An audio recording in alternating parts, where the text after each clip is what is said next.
yang mungkin kadang buat kita jenuh, buat kita nggak ngerti sebenarnya gua tuh hidup buat apa sih?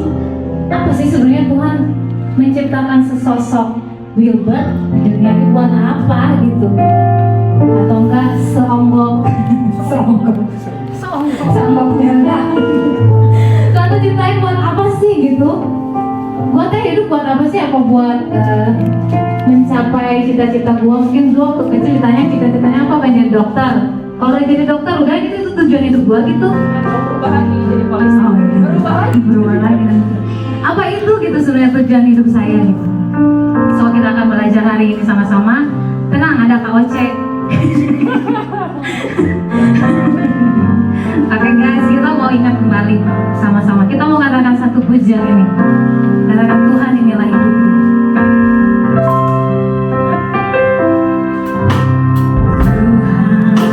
Tuhan inilah hidupku, ku serahkan padamu Yesus. Ku serahkan padamu segala cita-citaku, masa depanku menjadi milikmu. Jadikan kami terangmu Tuhan, jadikan kami terang. Oh,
pribadi.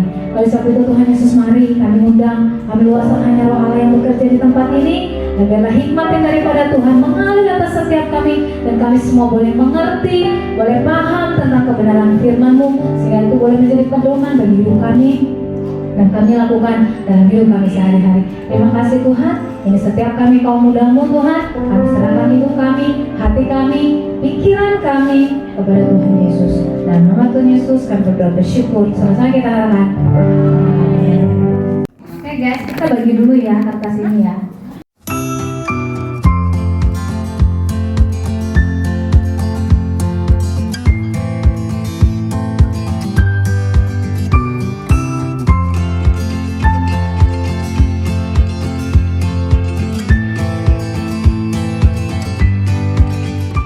Nah teman-teman, setiap kita udah dapat pulpen 1, kertas sepis ya, seomok.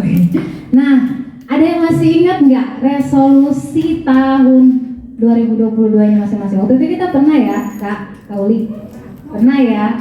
Ada yang masih ingat nggak? Oh, masih nggak ingat? Ada yang masih ingat nggak resolusinya? Aku nggak ingat, makin kaya. Saya ingat siapa ya waktu itu? Oh iya benar. Dari kita makin kaya ya? Nah, nggak, kayaknya belum di ini kayaknya deh, belum di YouTube. Ada? Deh. Ada? Oh nggak salah. Oh, oke, yang keinget aja sok tulis sekarang. Kalau yang nggak ingat, Diinget-ingetin.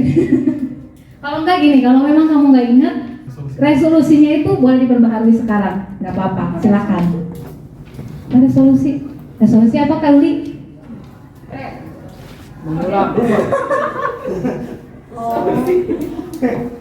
apa yang mau kamu capai di tahun ini?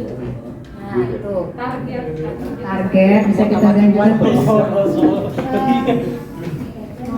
Udah, saya kasih waktu 15 detik. Gimana Kak? Kurang ya, 20 detik, oke. 25 detik. Pulpennya mana? Oh, masa nggak ada? Nggak ada lagi. Ada? Gantian ya, gantian pulpennya. Kamu jangan bilang pengen jadi wibu ya. Mau jadi otaku.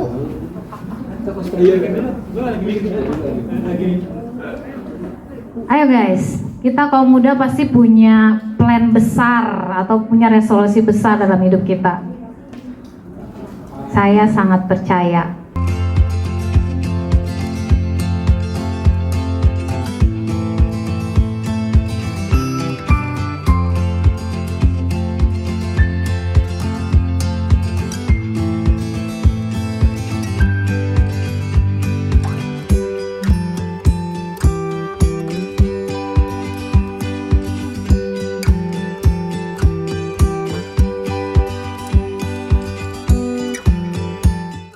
The next one is, apa tujuan hidupmu?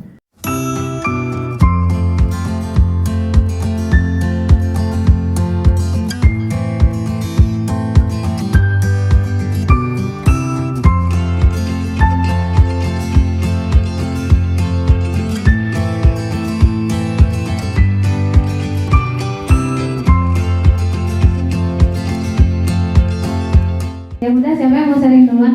Kak Sari, dibacain aja Kak. Segio. Tadi pertama resolusi ya, resolusi tahun ini dengan cakupan yang lebih besar. Itu terus tujuan hidup yang membuat Tuhan Yesus tersenyum. Oh, udah. Untuk resolusinya Kak masih dijalankan kah atau masih dialami kah atau masih dilakukan kah? Sampai sekarang. Udah beres. Sip. Banyak. Kayaknya jadi berkat itu nggak akan ada beresnya. Ya, benar. Oke, sip. Apa namanya Kakak Sinta? Resolusi 2022 bisa kuliah di UI, makin sehat, menjadi pribadi yang lebih baik. Tujuan hidup bisa kerja di bidang yang berhubungan dengan kemasyarakatan, menjadi berkat untuk orang sekitar. Kalau untuk resolusinya gimana? Dari yang tercapai kah atau dari? Puji Tuhan udah sih. Resolusinya mau taat dan berdampak. Untuk tujuannya sebenarnya sama sih, tapi biar lebih rohani. Tujuannya memperoleh hidup yang kekal dari semua yang dijalani selama hidup ini. Ini Terima kasih. Resolusinya gimana Kak? Resolusinya masih bolong-bolong. Ada sih progresnya, tapi belum tercapai Kamelda. Masih berproses on progress. Terus ya. Terus. Sampai si tujuannya tadi. Kalau saya sih resolusinya tuntas dan bahagia. Tidak ada apa. Tuntas dalam hal pendidikannya sih untuk selesai tahun ini, dan juga untuk pendidikannya masih proses. Untuk bahagia harus ya Pak. Dan juga untuk tujuan lebih setia lagi. Untuk resolusinya gimana Kak Rida? Masih progres. Resolusi 2022 itu kalau nggak salah beres skripsi, terus lulus tahun ini, sama dapat kerja. Kalau tujuannya tadi baru bikin, sebenarnya emang nggak ada Kak, tapi biar ada isinya aja. Gak apa-apa. Jadi berkat terus berdampak buat orang banyak. Resolusi 1 sama 2 yang pasti belum beres. Kalau resolusi ketiga berproses. Resolusi hidupnya dilancarkan kuliahnya, tujuan hidupnya menjadi orang sukses. Jadi orang sukses. Resolusinya berarti sekarang lagi proses ya. Oke, Kakak Mia. Resolusinya banyak prestasi dan bakat. Tujuan hidupnya jadi orang sukses yang memmotivasi banyak orang dan gak punya haters. Haters. Tujuan hidupnya. Tadi resolusinya apa? Banyak prestasi dan bakat. Prestasi no haters. Bagus itu. Jadi gimana resolusinya sudah tercapai kah atau lagi dalam proses? Masih proses. Kata Tessa. Resolusinya lebih ke buat tahun depan sih Kak. Lulus tepat waktu. Amin. Amin. Lulus kuliah bisa nyelesain skripsi tahun depan. Tujuannya jadi sekat lagi banyak orang. Kalau resolusi yang kemarin itu lulus atau udah nih lulus skripsi dan puji Tuhan udah beres. Ngomong wisuda. Terus kalau tujuan boleh copy paste nggak tujuannya juga? Karena emang bingung tujuan itu, bingung. Makanya kan ada latihan komunikasi SPW. Kelasnya kelas Resolusinya menjadi berkat untuk orang. Kalau tujuan hidupnya usaha selalu menyenangkan hati Tuhan dan menjadi pribadi yang lebih baik. Satu lagi. Yang dicoret. resolusinya gimana? Cipipi. Ada grafiknya gimana Kak? Dinamika? Sip, Cici Meta. Resolusinya bisa mulai usaha sama ketemu pasangan. Oh.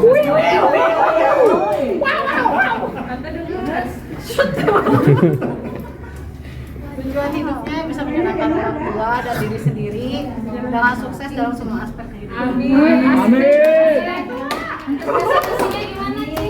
On progress. On progress. Grafiknya? Naik banget.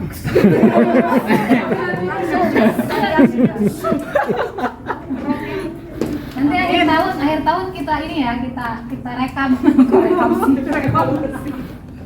Oke sip. Resolusi pengen gak punya masalah. Semua orang punya masalah, gimana sih Mu? Yang pertama, yang kedua pengen gak keras kepala lagi. Yang ketiga gaji naik 3 kali lipat. Iya. Oke, terus? Tujuan hidup berusaha tidak malas untuk saat teduh. Kalau males doanya pas di mimpi aja. Doanya di mimpi. Itu justru nggak nyambung dengan resolusinya kan itu masalah. Resolusinya gimana ya? Resolusinya Saat pengen ini ini progresnya nggak ada perubahan, masih gitu-gitu aja atau gimana? ada perubahan 0,5%. Masih mending lah ya. Kakak Modi, apa ini resolusi? Ya resolusinya ya kuliah lancar, tujuan hidupnya mampu mempertanggungjawabkan tugas panggilan pelayanan. Ya sih, dan untuk progresnya sih sekarang lagi berjuang untuk menulis tesis yang sangat banyak. Mohon berkat. Sip, mantap ya semuanya. Kita beri aplaus dulu untuk semuanya. Resolusi tahun ini yang sekarang bergumul itu sungguh-sungguhnya sih dalam segala hal ya, terutama buat pelayanan, kerjaan juga, termasuk pasangan. Katanya beda. Masalahnya belum ada nih pasangannya. Tadi ada yang cari pasangan kan? Gas lah. Tadi ada juga. Next, nah gini nih, kemudian tujuan hidup pasti menyenangkan Tuhan ya. Dengan cara ya tadi sungguh-sungguh dalam segala hal, salah satunya pelayanan. Untuk resolusinya gimana progresnya Kak? Sekarang sedang menurun. Kemarin naik terus turun sekarang nih. Kira-kira penyebabnya apa nih Kak? Faktor eksternal, faktor internal, Butuh darah. Faktor ini eksternal kayaknya sih. Butuh support system ya. Oh yang jodoh tadi ya? Terus ini terus kayak tempat pelayanan jauh kan, itu melelahkan sekali. Cocok kocek. Demikian. Oke sip, Tuhan berkati. Kita beri aplaus dulu buat kita semua buat proyek. Nah teman-teman ya, kita bersyukur ya untuk resolusinya masing-masing kita masih ingat, kita masih jalankan. Kalau saya mau share sedikit, saya juga resolusinya tahun ini saya masih ingat banget, tekun berdoa dan membaca Alkitab setahun selesai. Saya masih ingat banget itu. Dan itu saudara pergumulan, karena apa? Kami masih sekeluarga masih tetap melakukan hari, tetapi kadang ada bolongnya. Tapi kami pasti double di hari berikutnya, saudara. Bayar utang. Untuk baca firman Tuhannya ya, untuk baca Alkitabnya. Tapi untuk perjanjian baru kami udah balik lagi ke awal, ke Matius lagi, udah selesai ke Wahyu.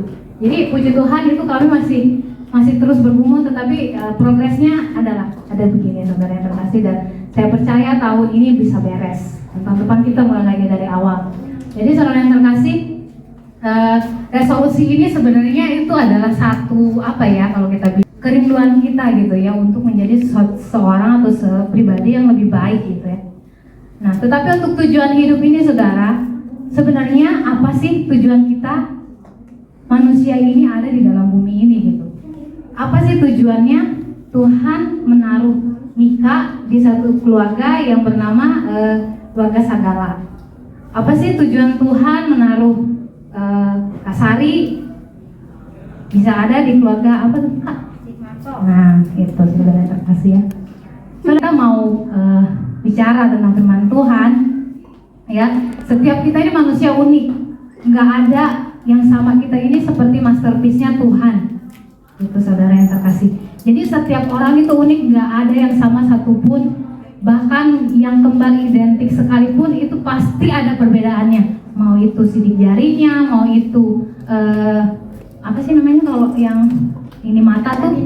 Nah, itu pasti ada perbedaannya. Sebegitu maha kuasanya Tuhan, sebegitu maha dahsyatnya Tuhan, dia bisa ciptain berjuta-juta, mungkin bertriliunan manusia di bumi dengan tidak ada yang sama satupun. Artinya apa? Kita semua manusia ini spesial. Setuju nggak? Kita semua ini spesial. Kameta spesial, GVP spesial, Wilbert spesial. Kita semua spesial. Jadi nggak ada satu orang pun yang lebih rendah dari yang lain. Kita semua berharga, kita semua spesial. Apapun keadaan kita, apapun kondisi kita. Artinya apa? Setiap kita, Tuhan tuh punya tujuan yang luar biasa buat kita semua. Nah, kalau kita mau flashback ya ke zaman Adam dan Hawa, Tuhan menciptakan manusia di situ. Apa kata firman Tuhan? Serupa dan segambar dengan Tuhan. Serupa dan segambar dengan Tuhan berarti kan apa tuh? Sangat spesial kan? Berarti kita ini nggak beda jauh dari Tuhan, serupa dan segambar dengan Tuhan gitu. Berarti kita ini memang benar-benar makhluk yang sangat spesial, nggak sama dengan hewan-hewan. Dan Tuhan suruh apa buat manusia waktu itu? Tuhan suruh memerintah. Ayo, ada ingat nggak kejadian pasal 1? Berkuasa menguasai bumi, beranak cuculah, kuasai bumi, apalagi penuhilah bumi. Nah, jadi rencana Tuhan di awal ya, Tuhan mau sebenarnya manusia itu apa? Berkuasa di bumi. Benar nggak saudara? Coba kalau kita lihat di Kejadian. Nanti Kak Oce ini ya, benerin saya kalau saya salah ya. Ayat 26, berfirmanlah Allah, baiklah kita menjadikan manusia menurut gambar dan rupa kita, supaya mereka berkuasa atas ikan-ikan di laut, burung-burung di udara, dan atas ternak, dan atas seluruh bumi, dan atas segala binatang melata yang merayap di bumi. Maka Allah menciptakan manusia menurut gambarnya, menurut gambar Allah diciptakannya, dia laki-laki dan perempuan ciptakan mereka. Allah memberkati mereka, lalu Allah berfirman kepada mereka, beranak cuculah dan bertambah banyaklah, penuhilah bumi dan taklukkanlah itu, berkuasalah atas ikan-ikan di laut dan burung-burung di udara dan atas segala binatang yang merayap di bumi. Jadi saudara, sebenarnya Tuhan punya rencana yang sangat luar biasa sebenarnya buat manusia.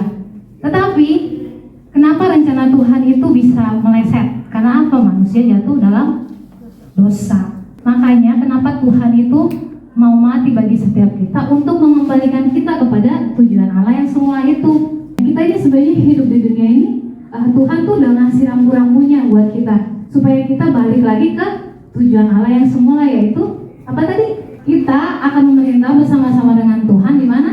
Di surga kelak. Itu tujuan akhir kita, final destination kalau kita mau bilang lah. Final destination kita. Nah, selama kita di bumi ini, apa yang kita lakukan? Ya, banyak hal ya, saudara. Di sini di Efesus pasal 2 ayat 10, di situ dikatakan karena kita ini buatan Allah, diciptakan dalam Kristus Yesus. Status kita itu semua sama di hadapan Tuhan. Kita adalah ciptaan Allah. Tetapi secara khusus kita ini diciptakan di dalam Kristus Yesus. Apa bedanya? Kita semua makhluk hidup ini kan, mau hewan, mau anjing, mau kucing, mau tumbuhan apa, pohon, mau apa gitu ya, mau eka, mau CPV, semua sama, kita semua diciptakan oleh Allah. Tetapi kita orang-orang yang sudah ditebus, kita ini diciptakan di dalam Kristus Yesus. Artinya kita semua sudah ditebus dan kita menjadi ciptaan yang baru. Tadinya kita manusia ini udah berdosa, udah nggak punya tujuan yang jelas, kita udah rusak, udah korup gitu ya. Nah, Tuhan mau balikin lagi kita kepada tujuannya Dia gitu, yang semula Dia menciptakan kita manusia. Jadi intinya sebenarnya kita ini adalah ciptaan Tuhan yang memang sudah ditakdirkan dan memang sudah Tuhan tentukan untuk tujuannya Tuhan gitu. Cuma kadang-kadang kan kita manusia nih pikirannya suka pengennya punya keinginan sendiri ya. Kita pengennya, Tuhan aku mah pengennya ini dulu deh, ke kiri dulu gitu. Padahal sebenarnya Tuhan udah ngasih rambu-rambunya, kamu lurus atau enggak kamu ke kanan, tapi kita ke kiri. Atau enggak Tuhan bilang kamu ke kiri, kitanya mau ke kanan gitu. Nah, itu kadang-kadang yang membuat kita hilang atau enggak membuat kita jauh dari rencananya Tuhan. Ketika kita udah jauh dari rencananya Tuhan, yang ada adalah apa? Kekecewaan. Nah, yang ada adalah kesedihan, yang ada adalah penderitaan. Itu, teman-teman. Jadi saya mau ngajak kita semua lagi, kita mau merenungkan lagi tujuan kita ini sebenarnya di dunia ini apa. Kalau kita mau lihat dari sejarah penciptaan, Tuhan itu menciptakan kita sebenarnya untuk apa? Tujuan yang luar biasa ya, kita memerintah bumi bersama-sama dengan Tuhan. Tapi karena manusia jatuh dalam dosa, akhirnya rencana Tuhan jadinya seperti itu, saudara. Kemudian di sini dikatakan kan tadi di Efesus itu 2 ayat 10, karena kita ini buatan Allah diciptakan dalam Kristus Yesus untuk melakukan pekerjaan baik, tadi di situ. Nah, pekerjaan baik itu apa sih? Ada yang tahu nggak pekerjaan baik? Di dalam ayat ini tuh maksudnya apa? Pekerjaan baik di sini tuh bukan sekedar pekerjaan yang menurut kita baik ya, menurut manusia kita, pikiran kita. Kalau aku belajar tiap hari itu kan perbuatan baik gitu. Kalau aku rajin membantu ibu itu kan perbuatan baik, benar perbuatan baik. Nah, tetapi ada hal-hal yang Tuhan inginkan atau yang Tuhan sudah rencanakan sesuai dengan seturut dengan firman-Nya. Itulah perbuatan-perbuatan baik yang dimaksudkan Tuhan sini, pekerjaan baik yang dimaksudkan Tuhan di sini buat kita lakukan gitu. Jadi kita ini sebenarnya diciptakan tadi buat apa? Kita ini adalah ciptaan Allah untuk diciptakan dalam Kristus Yesus untuk melakukan pekerjaan baik. Pekerjaan baik apa ya? Tadi itu pekerjaan baik yang sesuai dengan apa yang Tuhan inginkan atau apa yang Tuhan perintahkan. Di mana kita tahu perintah Tuhan? Di dalam Alkitab. Sebenarnya panduan kita tuh nggak jauh-jauh dari situ, dari Alkitab ini. Selama kita melakukan itu, kita berarti tetap di dalam jalurnya Tuhan. Tapi kalau kita melenceng ke sini dan melenceng ke sana, ya itulah. Kadang-kadang jadinya kita banyak masalah atau kadang-kadang doa kita nggak dijawab, terus akhirnya kita nyalahin Tuhan. Seringnya kan gitu kan guys, bener nggak? Kadang-kadang Tuhan, aku tuh pengen kaya, aku tuh pengen apa sih? Pengen jadi CEO gitu, atau aku tuh pengen punya mobil yang mewah gitu Tuhan gitu. Tapi ketika kita nggak dikasih, kita kan bilang apa? Kita berpegang pada firman Tuhan, mintalah maka kamu akan diberi, ketoklah maka kamu akan mendapatkan katanya. Maka pintu akan dibukakan. Nah, kita berpegang aja sama itu ya gitu. Terus ketika kita nggak mendapatkan, kita ngambek sama Tuhan. Tuhan katanya mintalah maka aku akan diberi. Tuhan katanya kalau aku melayani aku akan diberkati.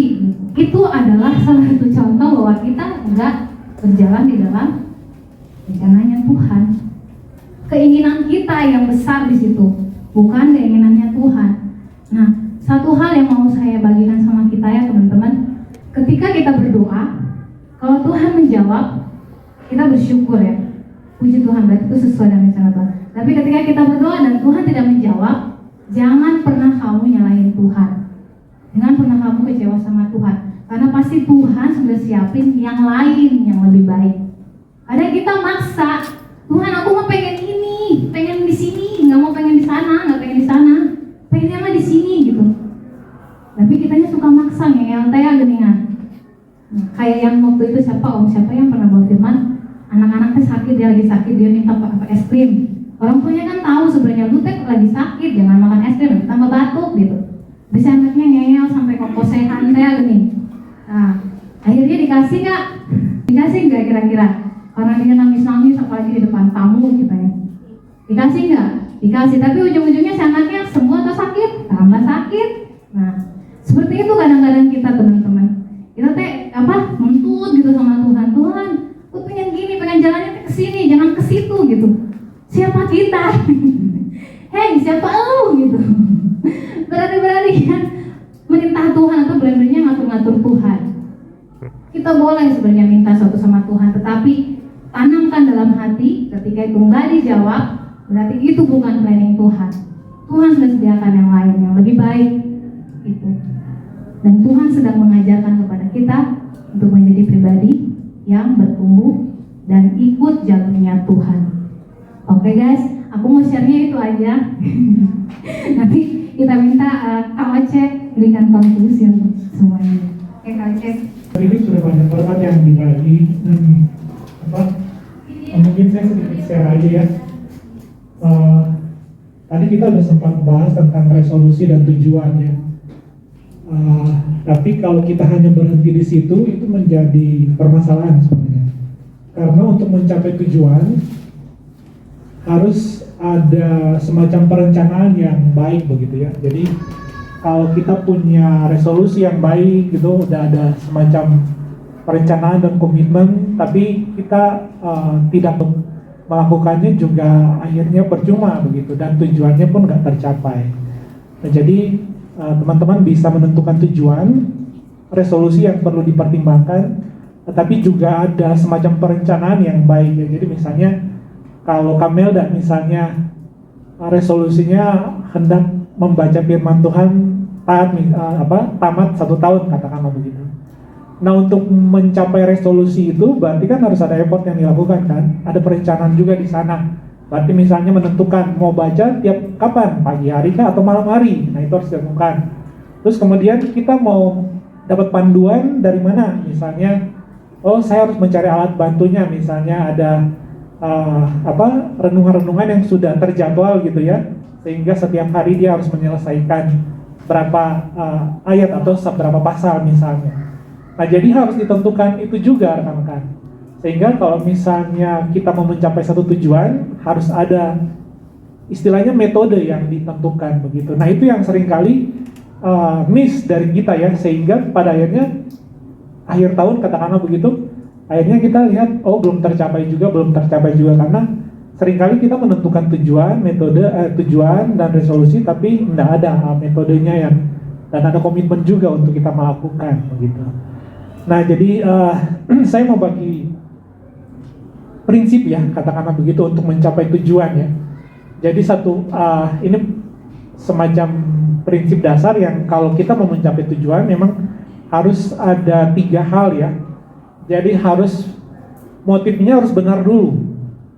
Kemudian metode atau caranya baru menentukan tujuan. Nah seringkali misalnya kita mau menjadi seorang pelayan, katakanlah begitu. Yang diuji motifnya dulu nih.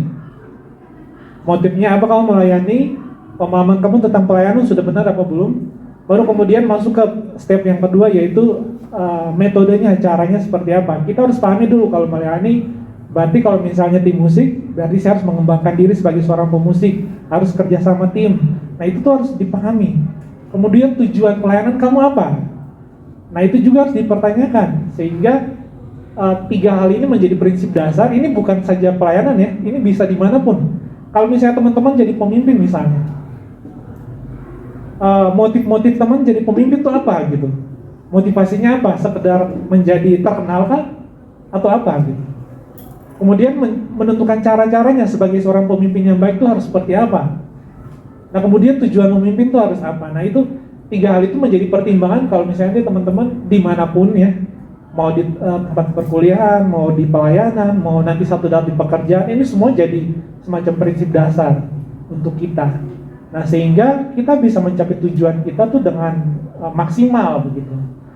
Nah itu yang pertama ya. Dan kemudian yang kedua, di dalam kehidupan ini kan kita ada semacam 2 tujuan yang akan kita capai ya.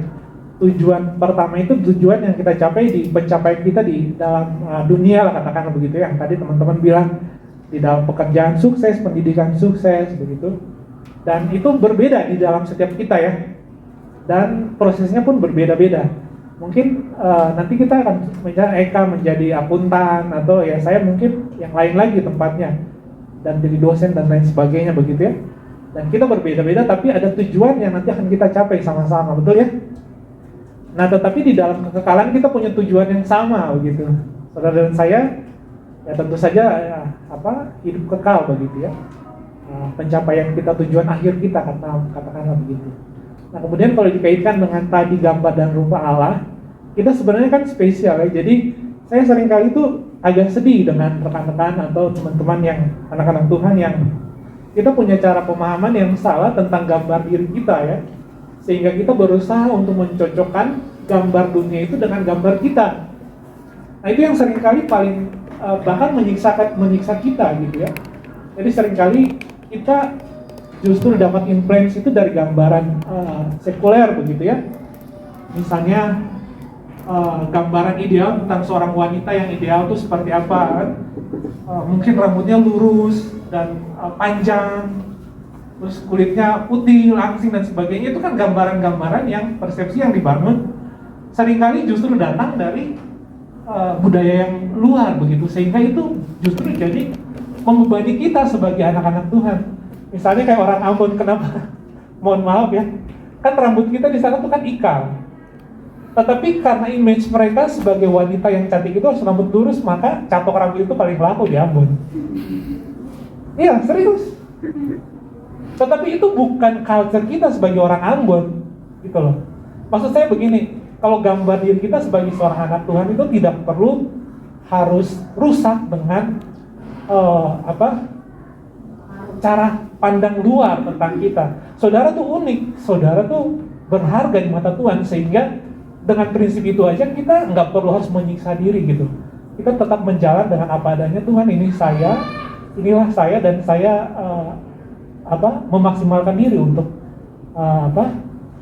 terlibat di dalam pelayanan, terlibat di dalam mencapai tujuan-tujuan yang memang akhirnya bisa mempermuliakan Tuhan dan menjadi berkat bagi orang lain. Itu kan sebenarnya tujuan kita di dunia ini kan.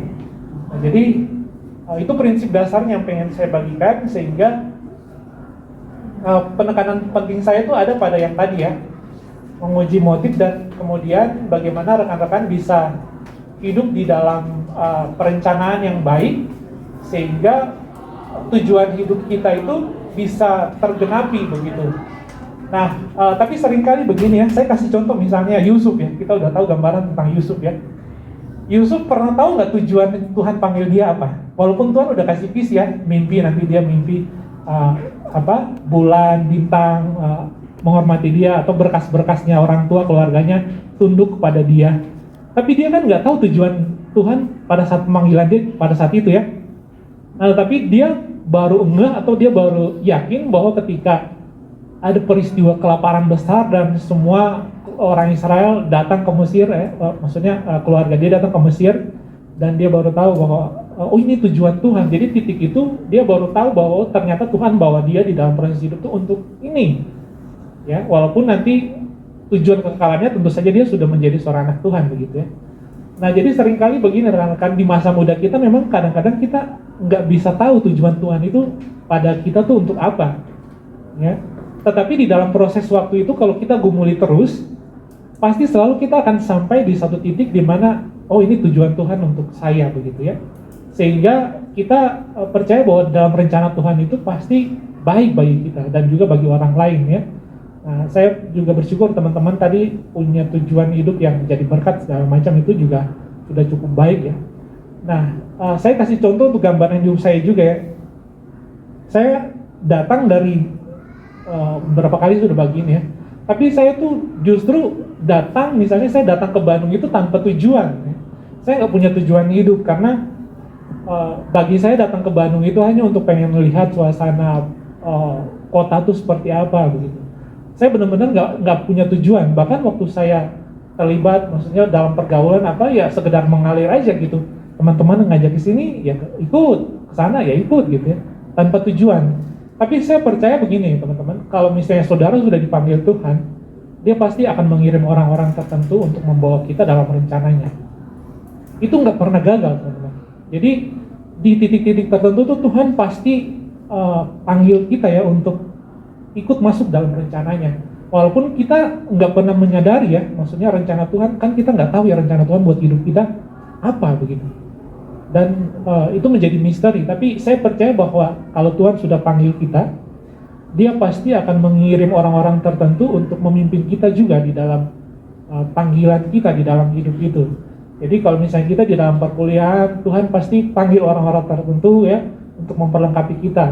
Kalau Tuhan misalnya panggil saudara untuk menjadi pelayan, jadi Tuhan juga pasti kirim orang-orang tertentu. Saya juga nggak punya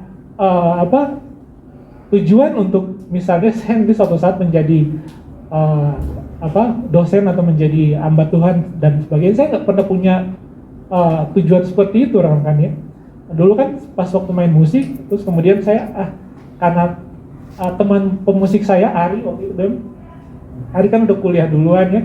Dia ngambil kelas teologi di Cimahi, kemudian saya pikir, daripada saya nganggur, ya udah saya ikut-ikut aja kuliah gitu. Karena waktu itu saya suka, udah mulai Facebook baru-baru aktif itu kan 2007-2008 itu, saya suka aktif untuk ikut berdebat di Facebook kan. Sehingga ada pertanyaan-pertanyaan yang membuat saya tuh, aduh ini iman Kristen benar apa enggak gitu. Nah itu yang membuat saya akhirnya jadi tekun belajar gitu. Yang tadinya suka beli koleksi musik gitu ya, sekarang jadi koleksi buku hanya untuk mempelajari gimana sih iman gue itu. Nah dari situ akhirnya saya memutuskan untuk sekolah ikut belajar. Nah saya nggak pernah punya kepikiran kalau nanti Tuhan pimpin proses itu teman-teman. Jadi saya percaya begini, apapun yang sampai saat ini sudah teman-teman sampai ya, ini sebenarnya masih sebagian dari perjalanan hidup teman-teman untuk sampai kepada satu tujuan yang nanti Tuhan mau bawa ya. Entahkah misalnya teman-teman menjadi akuntan, menjadi manajer di perusahaan, ya, menjadi guru atau menjadi apapun. Saya percaya nanti suatu saat ketika kita sudah sampai dan kita lihat hidup kita sudah menjadi berkat bagi banyak orang, ini rencana Tuhan setengah jalan dari kehidupan saya itu sudah tergenapi gitu. Jadi apapun yang rencana teman-teman yang sedang menggumuli sekarang, bergumulah bersama-sama dengan Tuhan. Minta Tuhan kirim orang-orang tertentu, pimpin langkah kita, itu yang paling penting ya. Karena seringkali langkah kita itu dipimpin oleh ego kita sebagai anak muda begitu ya, idealisme kita begitu ya, sehingga seringkali kita mengambil keputusan-keputusan yang justru memperlambat langkah kita di dalam perjalanan begitu ya. Sehingga ini yang menjadi refleksi kita, dan saya percaya bahwa rencana Tuhan itu nggak pernah gagal dalam kehidupan kita, dan kita pasti sampai pada tujuan akhir. Hanya rencanakan dengan baik dan juga komit untuk melakukan panggilan tujuan ya yang sudah teman-teman komit untuk lakukan begitu. Dan mungkin tujuan jangka pendek misalnya kalau sekarang kan ya ada yang sudah mau lulus begitu ya. Dan tujuan kedepannya misalnya mau cari pekerjaan.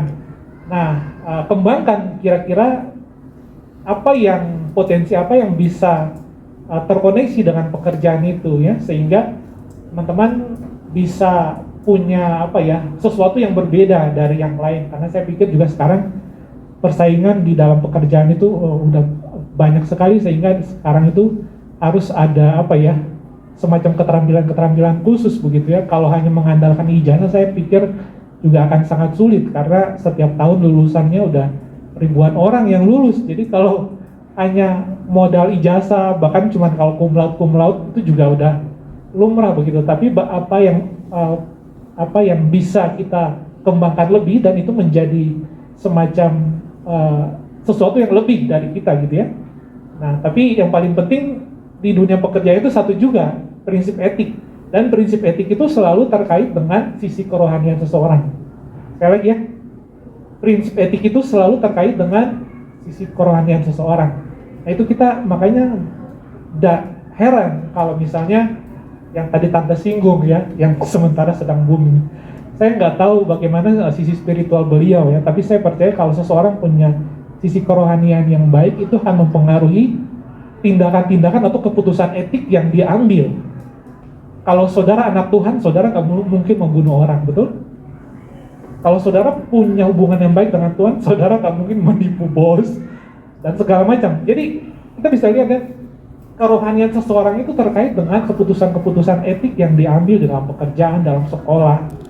Makanya kalau misalnya di sekolah teologi misalnya, kalau misalnya ada ujian nih, dosen kadang-kadang dia santai aja di depan, dia makin baca apa, karena dia tahu bahwa saudara sedang mempertanggungjawabkan jawaban saudara itu kepada Tuhan.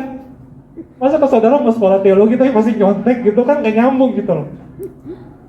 Gitu. Jadi tekanan yang saya mau sampaikan itu teman-teman, sisi spiritual kita, hubungan kita dengan Tuhan itu mempengaruhi keputusan etika kita di dalam pekerjaan, dalam sekolah, dalam segala hal.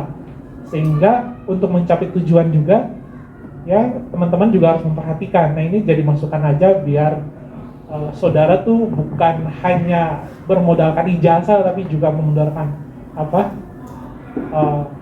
punya etika kerja, punya karakter, punya komitmen yang kuat ya, sehingga ketika lulus dari pendidikan kita punya prioritas untuk masuk, dan kita punya dapat promosi lebih lah, bukan karena kehebatan kita pastinya, tapi karena memang ada berkat Tuhan, dan juga saudara berkomitmen untuk mengembangkan diri ya. Jadi untuk mencapai tujuan harus ada perencanaan yang baik dan komitmen untuk melakukan untuk menuju kepada pencapaian itu. Itu saya bagikan. Terima kasih, Tuhan berkati. Ya, terima kasih Kak Oce. Ada yang mau nanya nggak sama Kak Oce, mumpung ada?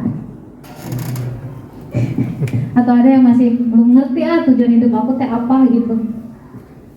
Jadi tujuan hidup kita tuh sebenarnya ada dua ya Kak Oce. Satu, tujuan hidup kita yang Tuhan set buat semua orang sama, yaitu sampai kepada kekekalan, yaitu surga. Jadi sebenarnya kita sebenarnya cuma sementara, 70 tahun, 80 tahun kalau kuat katanya kan, menurut firman Tuhan juga. Dan kadang-kadang malah kita nggak tahu umur kita. Mungkin kalau kata firman Tuhan, kita dari maut itu cuma selangkah ya Kak. Deket banget gitu dengan maut. Jadi maksudnya gini, kita tuh nggak tahu umur kita nggak tahu apa rencana Tuhan buat setiap kita, tetapi satu hal yang kita mau lakukan adalah ikut di dalam jalannya Tuhan, yang firman Tuhan tadi yang menjadi pedoman buat kita gitu. Setiap apapun keputusan yang kita ambil selalu berpedomankan sama firman Tuhan. Nah, kadang kan kita suka beda-bedain nih kehidupan rohani sama kehidupan duniawi gitu. Kalau di kerjaan mah ini mah kehidupan duniawi lah gitu ya. Jadi bisa lah gimana gitu. Kalau di gereja mah itu kan pasti kehidupan rohani gitu lah, harus kelihatan bagus gitu ya, datang kudus atau suci gitu. Tapi enggak saudara, kalau kita terapi kehidupan rohani dimanapun, mau di kerjaan, mau di keluarga, mau di dimanapun kita berada, pasti gitu ya, pasti hidup kita tuh kita jalan di dalam koridornya Tuhan, dan pasti kita akan sampai kepada rencananya Tuhan yang Tuhan sudah tetapin buat kita semua. Itu sih yang mau saya share buat kita semua. Jadi saya terlalu yakin pasti semua kita sudah tahu lah tujuan hidupnya apa. Amin. Amin. Masih kecil suaranya. Ada amin saudara. Amin. Jadi tujuan hidup kita ada 2 yang tadi yang sudah kau jelasin ya. Oke. Mari kita semua ingat lagi tujuan hidup kita nggak hidup sembarangan atau serampangan gitu ya. Asal hidup lah gitu hari ini besok ya udah besok jalanin lagi kayak gitu, enggak. Tapi kita mau setiap hari itu kita buat sesuatu yang berbeda gitu. Kita menjadi berkat dimanapun kita berada, mau di keluarga kita, mau di tetangga kita, atau di lingkungan kita, atau di tempat kerja terlebih lagi. Jadi setiap hari itu adalah kehidupan rohani buat kita semua, nggak ada jasmani, nggak ada roh duniawi, semuanya kehidupan rohani. Dimanapun kita berada kita terapin firman Tuhan gitu. Ada amin saudaraku? Oke, puji Tuhan. Oke, sharing kita hari ini sampai di sini. Kalau ada yang mau ditanyain lebih lanjut nanti japri KOC ya. Jangan japri saya. Japri KOC ya. Oke guys, sip. Mari kita mau tutup sharing kita hari ini. Saya terlalu percaya kita semua pasti tangkap sesuatu dari Tuhan hari ini. Kita mau jadi anak-anak muda yang luar biasa, yang punya visi-visi besar. Oke, kita minta dan hormat OC, kita doa. Ya. Mari kita berdoa rekan. Apa kami bersyukur, kami belajar tentang satu hal tujuan hidup Tuhan. Kami tahu bahwa Tuhan menciptakan kami, ada tujuan, ada maksud, ada rencana Tuhan bagi kami. Baik rencana Tuhan bagi pribadi kami, bagi orang-orang yang kami kasihi di dalam keluarga, bagi gereja juga bagi bangsa dan negara ini. Tuhan, dimanapun Engkau tempatkan kami selalu ada tujuan di sana dan rencana-Mu. Untuk itu ajari kami Tuhan untuk belajar menggumuli apa yang Tuhan mau dalam kehidupan kami, sehingga kami tidak memaksakan kehendak kami, tapi kami berusaha untuk memaksakan kehendak kami dengan apa yang Tuhan mau di dalam kehidupan kami. Terima kasih. Tuhan memberkati kami semua Tuhan, anak-anak muda gereja di tempat ini. Tuhan, apa yang sudah anak-anak-Mu ungkapkan lewat resolusi dan tujuan yang akan mereka capai, Tuhan, kiranya Engkau memberkati dan Tuhan pimpin di dalam perjalanan mereka untuk mencapai tujuan hidupnya, dan sehingga nama Tuhan yang dipermuliakan di dalam setiap pencapaian yang Tuhan bawa mereka. Terima kasih Bapak, kami bersyukur juga untuk Amelda yang sudah boleh sharing bagi kami, yang memberkati hamba-Mu dalam pelayanan kehidupannya juga. Terima kasih. Kami berdoa juga bagi ibu kepala kami, Mawar, juga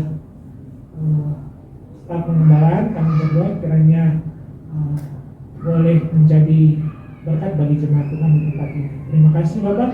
Kami sudah di penghujung pertemuan kami di siang hari ini, dan Tuhan memberkati sepanjang minggu ini juga pertemuan kami di waktu yang datang. Terima kasih Bapak. Terima kasih Tuhan Yesus. Terima kasih Roh Kudus. Damai sejahtera, kasih Allah dan sukacita, kekuatan dan pemeliharaan daripada Roh Kudus menyertai, memimpin dan memberikan kekuatan bagi kami.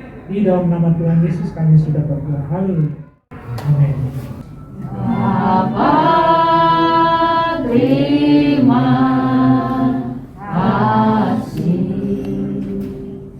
Bapa, terima kasih.